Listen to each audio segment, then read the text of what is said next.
Nkunzi Mlongo, once the undisputed and terrifying King of KwaMashu, finds himself completely stripped of his usual power as he steps into a highly dangerous and unfamiliar prison territory.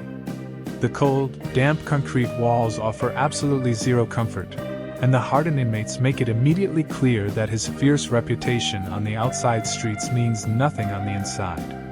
He must adjust quickly to being a small fish in a massive sea full of hungry sharks who want his head on a spike. Nkunzi realizes that survival in this lawless environment requires a total shift in strategy, forcing him to swallow his immense pride just to stay alive through the night. Meanwhile, back in the bustling streets of the township, Medala is completely oblivious to the extreme danger lurking right around her corner. Driven by pure curiosity and a slight hint of financial greed, she walks straight into the jaws of a ruthless predator who has been tracking her every move. Medala mistakenly believes she has control of the situation, but her lack of street smarts leaves her incredibly vulnerable to a catastrophic trap. Shaliffy, on the other hand, celebrates a massive and long-awaited victory after finally uncovering a highly valuable treasure she has been hunting for months. This discovery changes the entire game for her, giving her the ultimate leverage she needs to secure her financial future. She quietly hides her prize away from prying eyes, knowing that anyone in KwaMashu would kill to take it from her hands. The heavy burden of sudden parental responsibility causes waves of panic to ripple through the entire community, as a young Shaliffy takes a fierce stand. She passionately swears to the heavens that she will absolutely never raise Pondo's infant son by herself, setting off a frantic, chaotic chain of events across the neighborhood. Terrified of the looming life obligations and the financial ruin facing him, a young Pondo attempts to flee the area entirely under the cover of darkness.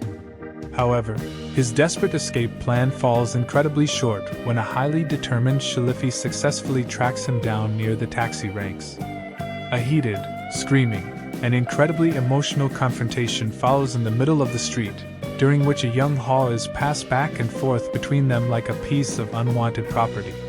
The bitter, heartbreaking argument ends in absolute, chilling silence when Pondo turns his back permanently, walking away into the dark night and abandoning his flesh and blood for good.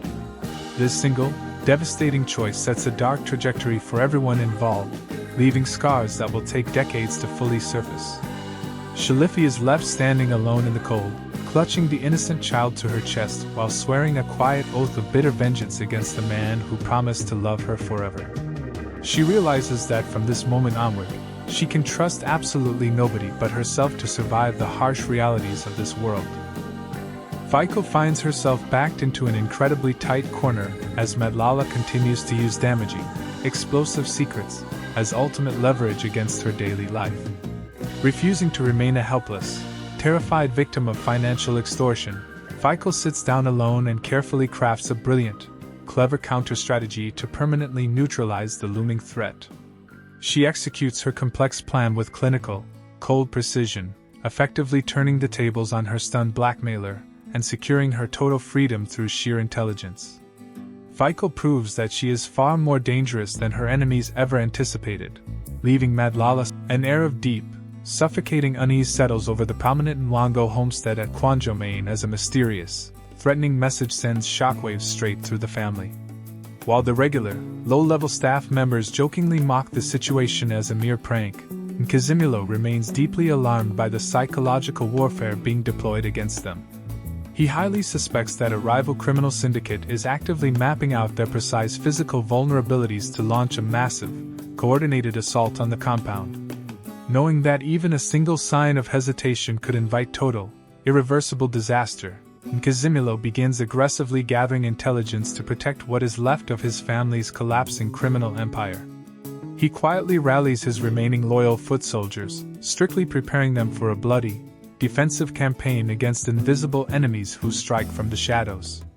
Every entrance is heavily reinforced, and a strict curfew is placed on everyone living inside the walls to prevent any potential inside betrayal. Nkazimulo walks the perimeter himself, feeling the immense weight of leadership shifting onto his young shoulders while the true head of the house remains completely incapacitated.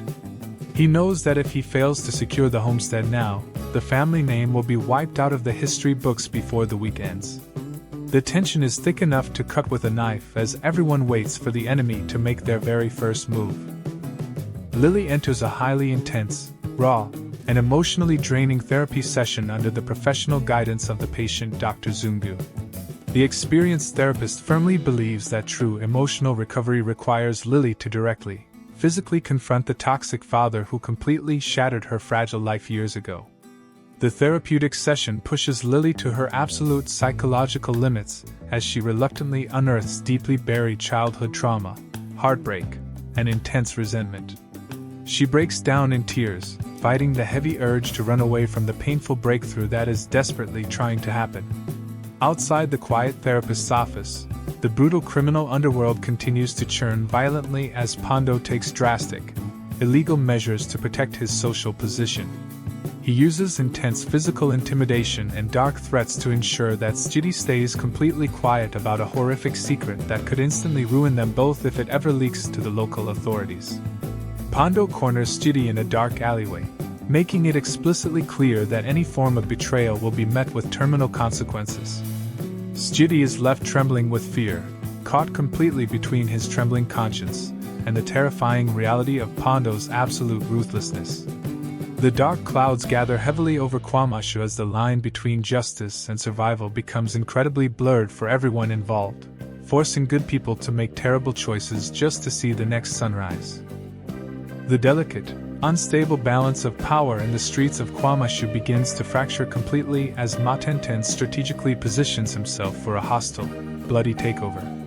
With the mighty Nkunzi safely locked away behind heavy prison bars, the criminal streets are left wide open for a new, far more ruthless leader to step in and claim control. Matenten wastes absolutely no time, sending clear, violent messages to all the local business owners that a brand new tax collector has officially arrived in town. Meanwhile, Spu and Fico find their fragile romantic relationship under immense, suffocating strain as external financial pressures and toxic old secrets create a widening, unbridgeable rift between them.